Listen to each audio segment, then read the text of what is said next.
There's a reason Rockstar shipped GTA 6 in a box with no disc in it, and a reason Sony announced the exact same move days later. It's not the reason either of them gave you. It's not consumer preference. It's not the market has changed. It's something both companies would very much prefer stayed buried in the small print. And by the end of this video, you'll know exactly what it is and exactly what it's going to cost you. If you pre-ordered the physical edition of GTA 6, congratulations, you own a box. There's no disc in it, just a piece of paper telling you to go download the actual game anyway, which is somehow still legally allowed to be called physical. That wasn't a one-off, it was the opening move. Days later, Sony confirmed new PlayStation games are done with discs entirely starting January 2028. Every new release, digital only, sold through the PlayStation Store or through retailers selling you a code in a box, because apparently that still counts as retail games already out before that date, keep existing on disc, nothing retroactive. So relax, your Bloodborne collection is safe, but anything releasing after January 2028 will be, in Sony's words, available on PlayStation Store and at retailers in digital formats only. Their official reasoning, quote, a natural direction as the general preference for digital media significantly outpaces physical discs. Notice the phrasing.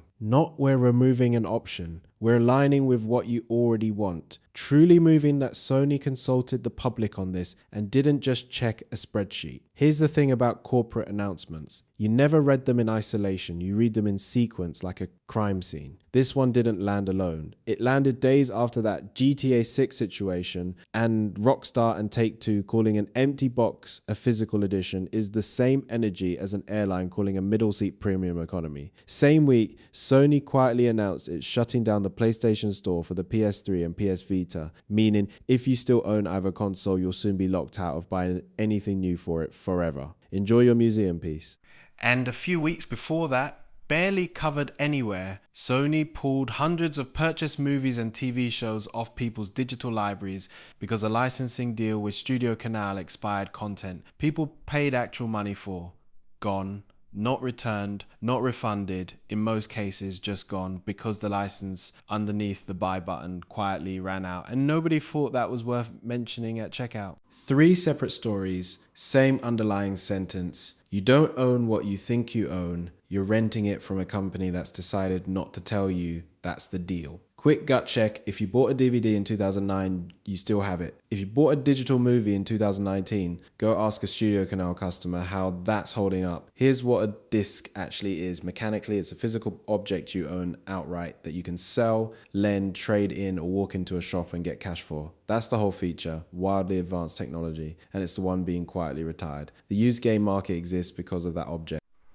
GameStop's entire trading business, CAX, Facebook Marketplace resales, your mate borrowing your copy of a game for the weekend, all of it depends on a disc being a transferable physical thing and not a login tied permanently to one account. Kill the disc and you don't just kill nostalgia, you kill an entire secondhand economy permanently with no vote, no opt-out, and no compensation to the people who built businesses around it. Very tidy way to remove a market. Just stop making the thing the market runs on. And here's the part. Sony and Rockstar really don't want you thinking about. Used games were the only price competition Sony ever had against itself. If a new copy was £70 and a used copy was £40, Sony didn't see a penny of that £40, but it kept new prices honest, because there was always a cheaper option sitting right next to it on the shelf, silently judging the price tag. Remove the used copy, there is no cheaper option next to it anymore. There's just Sony's price. Whatever they decide that turns out to be, and you'll find out at checkout,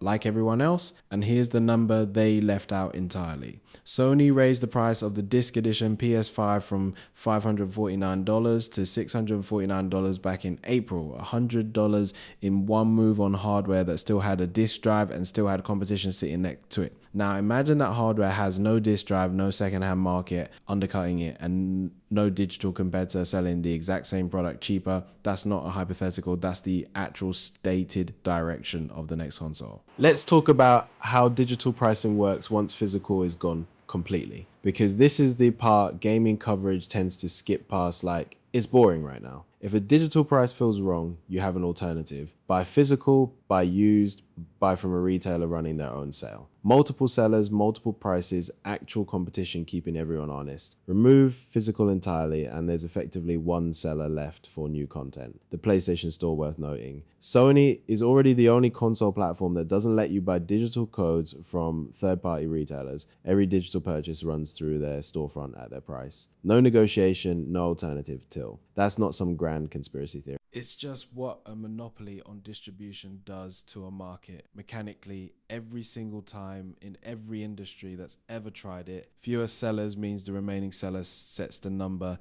and there's no cheaper shelf left to check against. Sony's own blog post said discs cost money to manufacture and ship. Analysts peg it around $1 or so per unit. Removing that cost doesn't get passed to you as a discount. Funnily enough, it gets kept because there's no competing price left forcing anyone to pass anything on. Vinyl Records did over $1 billion in sales last year, the first time that's happened since 1983. While game discs were quietly dying in the corner, people didn't stop wanting to own things. They just started running out of things they were allowed to. Sony hasn't officially confirmed specs for the next PlayStation. Shocking restraint from a company that just told you exactly where this is going. But industry analysts, including Piers Harding role at Ampere Analysis, are already drawing the obvious line. No new physical discs after January 2028 effectively guarantees the next console launches without a disc drive at all, likely pushing release to 2028 or later. That's not Sony saying it out loud, that's analysts reading the only outcome that actually makes financial sense. Once you strip this production out entirely, and it tracks with comments Xbox's own leadership made years earlier, floating that dropping disc drives is really about cutting manufacturing costs on the hardware, nothing to do with what players are supposedly asking for. So here's the actual sequence: cheaper hardware to build, one storefront to sell through,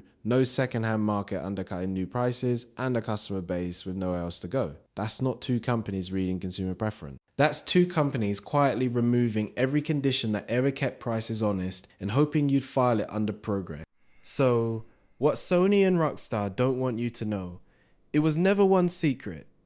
It's the gap between what a game costs when there's a used copy sitting next to it and what a game costs when there isn't. Neither company put that number anywhere near their announcements because it isn't a number they've decided yet. It's a number they've now decided they get to set alone whenever they feel like it, with nobody left underbidding them.